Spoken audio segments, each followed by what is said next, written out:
It became obvious to Mandy after a while that Sue definitely had the sulks. Since the discovery of the cottage, Mandy had seen less and less of her friend, and at times had been quite rude about wanting to be alone. It was a bad situation. One evening Sue said bitterly, "You're always going out by yourself. We never do anything together any more." Mandy tried to placate her, but Sue mumbled, "I just know you're up to something. I'll find out one day. You'll see." By the 1st of July, all of Mandy's plants were in full bloom.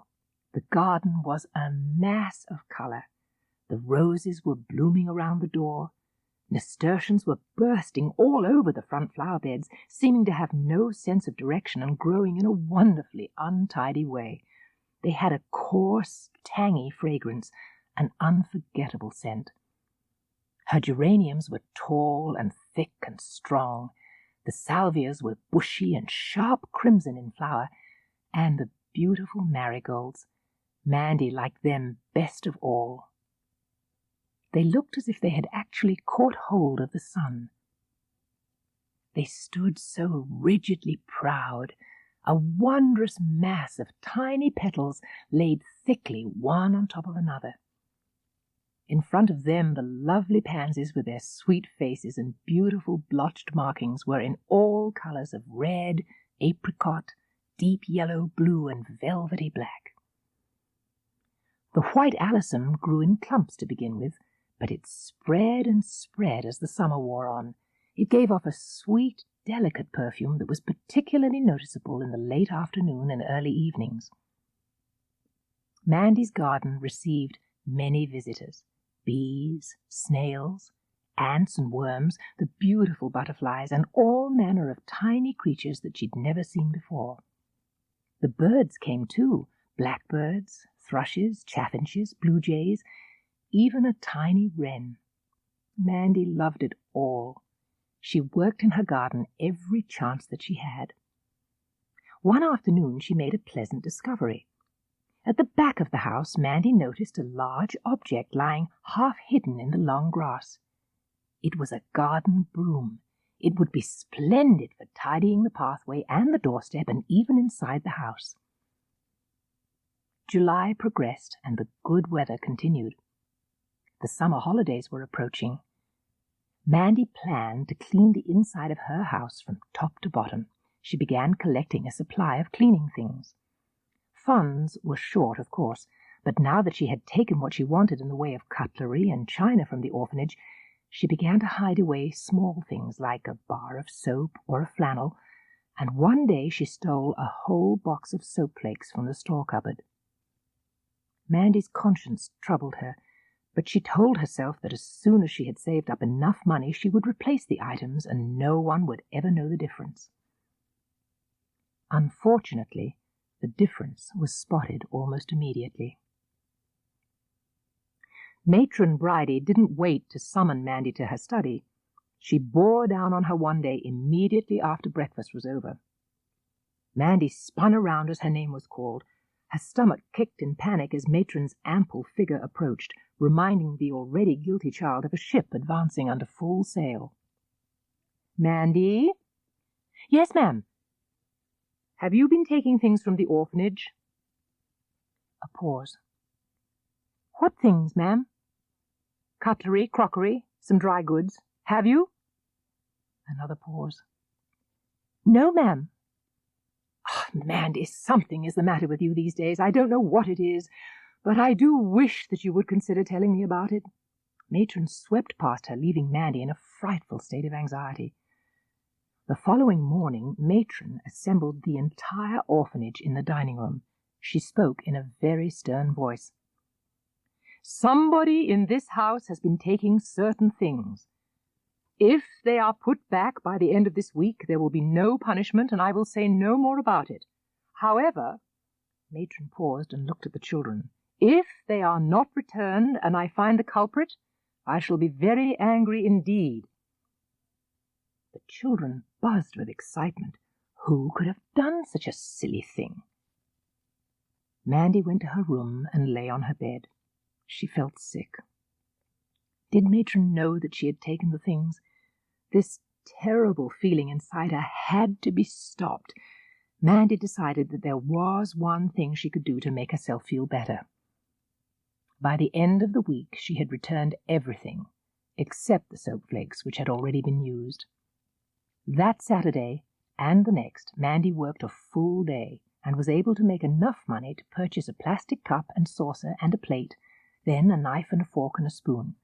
She had enough money left over for a good, strong kitchen knife and a can opener. She felt much better about it and wondered that she hadn't thought to work overtime before. It took hours away from her precious weekends, but it was a good way to make the extra money she needed. Matron made no more mention of the stolen goods. The summer holidays arrived at last. The days blended into one long impression of sun and hazy skies, sweet-smelling grass and summer showers staining the brown earth black. For Mandy, it was the happiest time she had ever known. She cleaned her cottage from top to bottom. She wished she had a chair to sit on, as since that was impossible, Mandy looked around for a large log, and she soon found one that made a very good seat. Not that she used it much. She usually preferred to sit on the front doorstep. The rabbit family became used to her comings and goings and eventually took no notice of her at all. Quite often when she was working in her garden, Mandy would stop and quietly watch one of them hop into the shadow of the hedge to play. There were days when Mandy didn't bother to work on the house or the garden at all. She lay on her tummy in the grass. It was a wondrous thing to discover an ant carrying something twice as large as itself, or a beetle moving slowly over the blades of green to an unknown destination.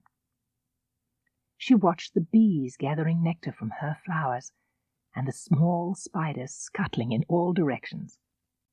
Mandy was lying on the lawn one quiet afternoon. She had been daydreaming for so long that she was in a sleepy stupor. Suddenly, she was aware of a movement off to her right by the stream. 100 thoughts raced through her mind. Who could it be? What should she say? She carefully raised her head. A young deer had come down to the stream to drink. It was standing so near to Mandy that she could clearly see the brown spots on the fawn colouring and the small lump of a tail with a white patch around it. She drew in her breath with excitement, and the lovely creature raised its head and gazed at her, seeming not at all afraid. For the longest moment it stood there, the prominent ears twitching. Mandy marvelled at the creature's exquisite beauty, the delicate face with the almond-shaped eyes and the soft, wet muzzle. "Oh," Mandy breathed, "you are lovely. Where do you come from? What shall I call you?" "Oh, please don't leave," she whispered. But the deer began to pick its way back into the woods, carefully placing one shiny black hoof precisely after another on the long grass. He disappeared. "I hope he comes to visit again. I hope he does," she murmured fervently. "I shall call him Snow." That night she dreamed of the deer. Strangely, the animal was holding her. She cuddled close into the soft fur and touched and kissed it gently. Mandy wanted to borrow some garden shears from Jake to cut her box hedges and trim her lawn properly. She chatted with Jake one day about the garden and his plants, and in a nonchalant way she got around to mentioning the tools he used. "Jake, your hedges are so nice, all neat and tidy. How do you keep them like that?" "I use my big shears. Now, Mandy, you've seen me use them." "Oh, yes. Aren't they heavy?" "Yep." "Could I manage them?" "I wouldn't let you." "Why not?" "Because they're sharp, and they're my best, and they're not for the likes of little girls like you." "But I could hold them, couldn't I? I mean, if you wanted to let me try them, I could manage them, couldn't I?" "You could, but I wouldn't," he grinned. And that was that. Mandy wished very much that she hadn't brought up the subject. Now she was really stumped. She couldn't think of a single way to get around the problem. Then, very suddenly, a way presented itself. Every August, Matron Bridie took all the orphanage children on a day trip to the sea. The children looked forward to it each year. A coach was hired especially for the event. This year, for the first time in her young life, Mandy had no desire to go on the excursion. If she could avoid the annual outing, she would have one entire day to herself at the cottage. Perhaps she could borrow Jake's shears without his ever knowing that she had touched them. On the morning of the excursion, Mandy went down to breakfast with a serious face. She approached Matron Bridie timidly. "Matron, I'm afraid I don't feel too well." "What?" Matron seemed distracted. She was trying to gather all the children together for the outing. They were very excited, and the noise was deafening. "I feel rather queasy. I'm afraid I might be sick." "Oh, Mandy." It was a sound of exasperation. Matron gave Mandy a long, hard look. "Do you have a fever?" I don't think so. I'm not sure." Matron put her hand on Mandy's brow. "No, you're as cool as can be. You'll be all right. A day at the sea is just what you need. The fresh air will do you good."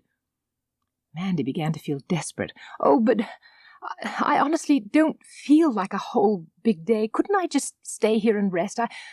I really do feel very odd." She was by now so nervous and tense that it was easy to be convincing. Beads of perspiration stood out on her brow, and she swayed a little. Matron hesitated. "If I could just lie down for a while, I think I'd feel better. I could sunbathe in the garden later." "Oh, well, you'll have to stay here with Ellie. There's no one else around. It's really maddening that this should happen today." Mandy ran up to her room. She wanted to get away in case Matron suddenly changed her mind. She was filled with a tremendous sense of relief. She quite contentedly lay on the bed. She listened to the children noisily departing below. She heard the big bus start. Suddenly, everything was quiet. Ellie came in to see how she was. "Are you feeling a little better?" "Oh, yes," Mandy smiled. "Really, I was just feeling a bit wobbly and sick. I'm much stronger already."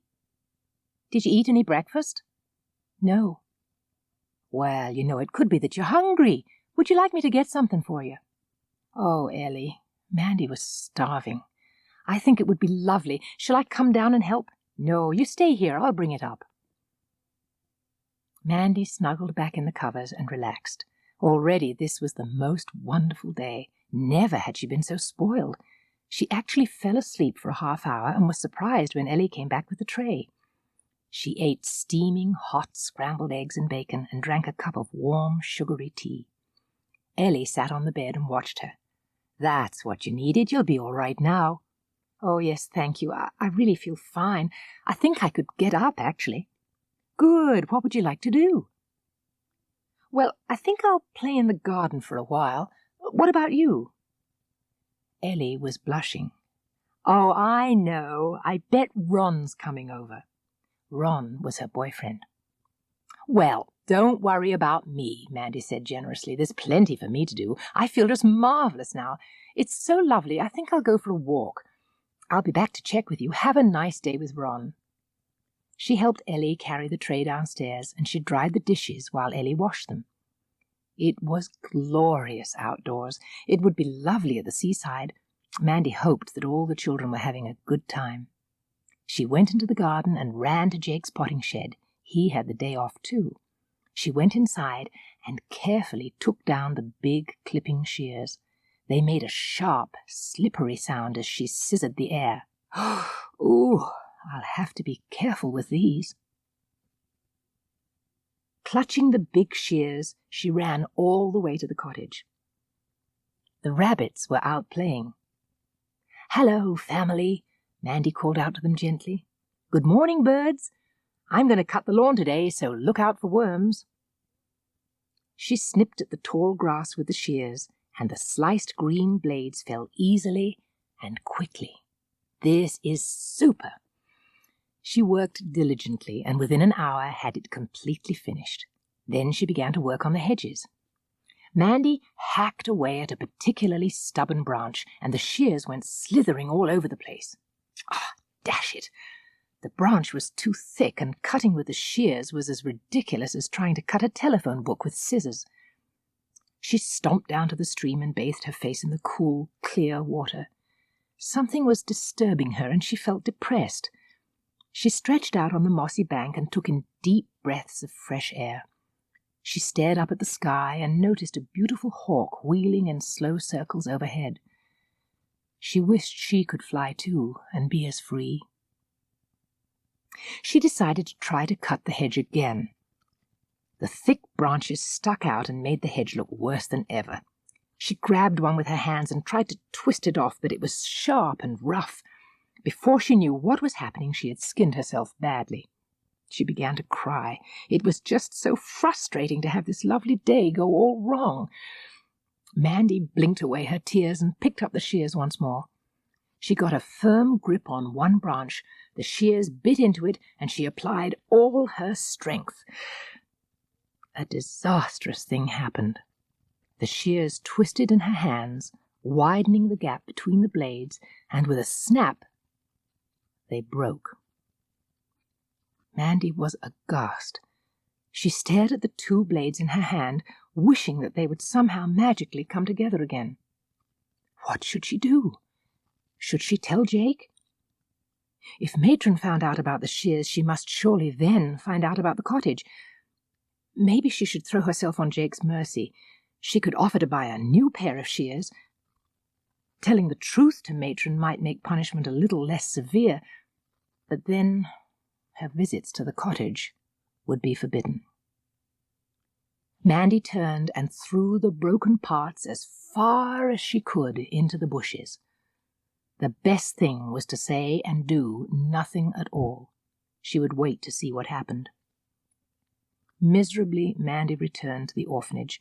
She had no desire to stay at the cottage. Ron and Ellie were nowhere about. They had left a note for Mandy on the kitchen table, saying that they too had gone for a walk. Mandy went to her room and pulled the curtains to shut out the light. Her hand throbbed from the skinning she had given it. She put on her pajamas and climbed into bed.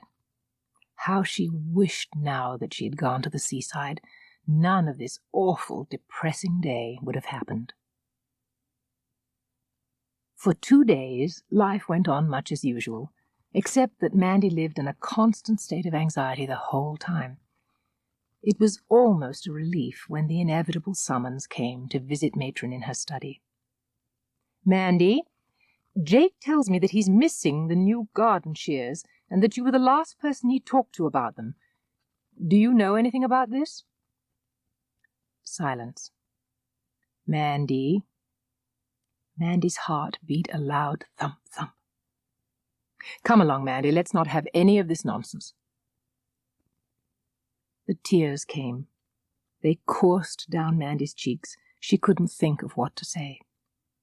I see you do know something about this." Matron looked at her and then said almost sadly, "Oh, Mandy, I just don't understand it. You've always been such a reliable girl. And now this willful stealing. It was you who took the other things, wasn't it?" Mandy nodded. "I thought so." "Of course you'll return the shears to Jake immediately." Mandy shook her head. "I can't," she gulped. "Why not?" "They're broken," she whispered. Another pause. Matron seemed at a loss for words. She finally said, "I think I'm entitled to an explanation of all this, Mandy." "I can't." "Is that all you can say? I can't? Really, now tell me what all these silly tears are for. It's so unlike you." Mandy remained silent. "Mandy, I must tell you that if you don't tell me what all this is about, I shall have to give you some sort of punishment. Now, I'm asking you just once more, won't you please tell me what is the matter?" Mandy was determined to say nothing. Better to take any punishment than to have her beloved cottage taken away. "Very well," Matron spoke quietly. "First of all, you will buy another pair of shears for Jake. I don't care how long it takes to save up for them. You will turn in your pocket money to me every week, and I will tell you when you have saved enough. Second, I am going to insist that you stay within the boundaries of the orphanage for the next week. No treats, no excursions, and early to bed. Oh, Matron! Mandy, if you can't bring yourself to tell me the truth, then you'll have to suffer the consequences.